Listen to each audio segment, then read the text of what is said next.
semoga happy selalu. Oke, langsung saja, mari kita belajar bersama-sama tentang evolusi. Apa sih tujuan pembelajaran setelah kita mempelajari bab evolusi? Nah, diharapkan teman-teman bisa menjelaskan dan memahami peristiwa evolusi, teori-teori evolusi, bukti-bukti evolusi, proses spesiasi, dan bisa membandingkan berbagai teori evolusi.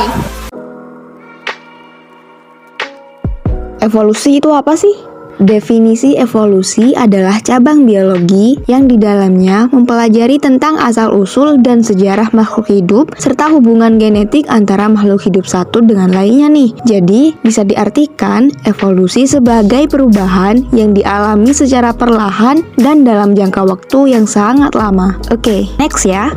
Teori-teori evolusi. Yang pertama, teori katastropisme. Nah, teori ini dikenalkan oleh George Cuvier pada tahun 1796 sampai 1832. Kenapa sih George Cuvier memperkenalkan teori ini? Alasan Cuvier adalah karena ingin mengamati setiap batuan kuno yang ia temukan mengandung beberapa jenis hewan dan tumbuhan yang berada. Teori yang kedua yaitu teori Lamarck. Teori Lamarck juga dikenal dengan teori perubahan yang terlariskan secara genetik. Nah, selanjutnya yaitu percobaan August Weismann. Weismann memotong ekor tikus jantan dan betina, kemudian dikawinkan dan keturunannya tetap berekor panjang. Perkawinan tersebut dilakukan hingga 21 generasi dan keturunan yang dihasilkan tetap berekor panjang. Yang keempat yaitu teori Charles Darwin. Nah, sudah tahu tidak kalau teori Charles Darwin ini disebut juga teori seleksi alam. Prinsip-prinsip pokok dari teori evolusi Darwin adalah makhluk hidup bervariasi. Spesies yang berkembang sekarang adalah berasal dari spesies-spesies yang hidup pada masa lampau dan evolusi terjadi melalui seleksi alam. So, teman-teman, bisa disimpulkan perbedaan pendapat dari ketiga teori tersebut. Dari teori Lamarck, perubahan disebabkan karena adaptasi terhadap lingkungan dan perubahan yang terjadi diwariskan secara genetis. Menurut August Weismann, perubahan yang terjadi pada sel tubuh tidak diwariskan dan perubahan pada sel kelamin diwariskan. Sedangkan menurut Charles Darwin, makhluk hidup dalam suatu populasi bervariasi serta evolusi terjadi karena seleksi alam. Nah, mau tahu bukti-bukti evolusi gak?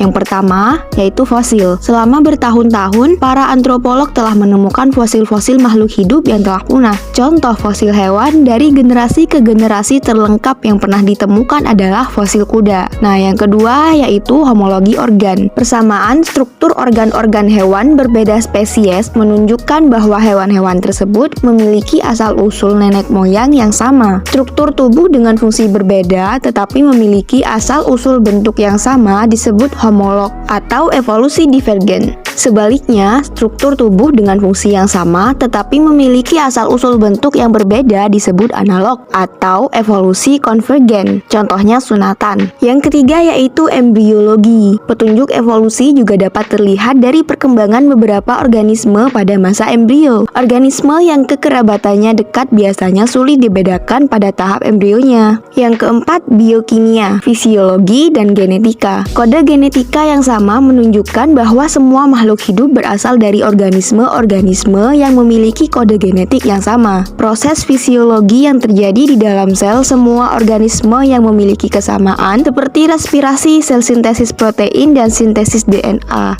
Organisme yang memiliki kekerabatan yang dekat biasanya memiliki banyak kesamaan dalam susunan asam aminonya. Next, seleksi alam. Yang teramati pada awal 1850 di Inggris lebih banyak ngengat atau Biston bitularia bersayap putih. Setelah revolusi industri yaitu di tahun 1900-an lebih banyak ngengat bersayap hitam. Yang keenam yaitu variasi dan biografi. Individu-individu sejenis yang berada di tempat yang berbeda dengan daerah asalnya dalam perkembangannya akan memiliki perbedaan atau variasi. Variasi tersebut dipengaruhi oleh kondisi lingkungan. Perbedaan tersebut akan bersifat menetap dan dalam jangka waktu yang lama akan semakin berbeda dengan nenek moyang asalnya. Yang terakhir yaitu organ vestigial atau organ sisa, organ kecil atau organ tidak lengkap yang tidak memiliki fungsi tertentu. Next to mekanisme evolusi. Yang Yang pertama yaitu mutasi, merupakan perubahan susunan DNA genom yang diakibatkan oleh mutagen dan dapat menyebabkan perubahan sifat yang menurun pada generasi penerusnya. Yang kedua, seleksi alam. Seleksi alam merupakan proses di mana mutasi genetik yang meningkatkan keberlangsungan dan reproduksi suatu organisme menjadi lebih umum dan tetap dari generasi ke generasi pada suatu populasi. Kondisi tersebut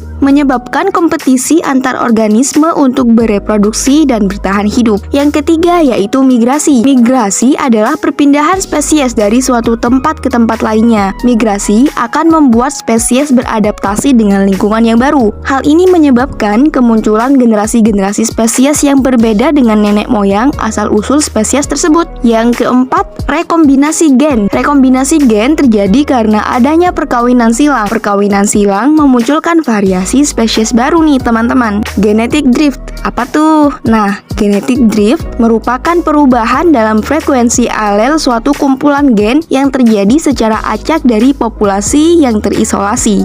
Oke guys, kita sudah pada bagian yang terakhir yaitu spesiasi. Guys tahu gak, spesiasi dapat disebabkan oleh mekanisme pengisolasian, mutasi, dan seleksi alam serta poliploidi pada tanaman. Ada dua tipe spesiasi yang terjadi karena mekanisme pengisolasian, yaitu spesiasi alopatrik dan spesiasi simpatrik. Spesiasi alopatrik berhubungan dengan isolasi geografis yang disebabkan oleh adanya penghalang-penghalang atau sawar geografis antara lain sungai, gurun, dan gunung. Nah, sedangkan spesiasi simpatrik terjadi melalui beberapa cara, yaitu isolasi tingkah laku, isolasi ekologi, isolasi musiman, isolasi mekanis, isolasi gamet, dan isolasi hibrid.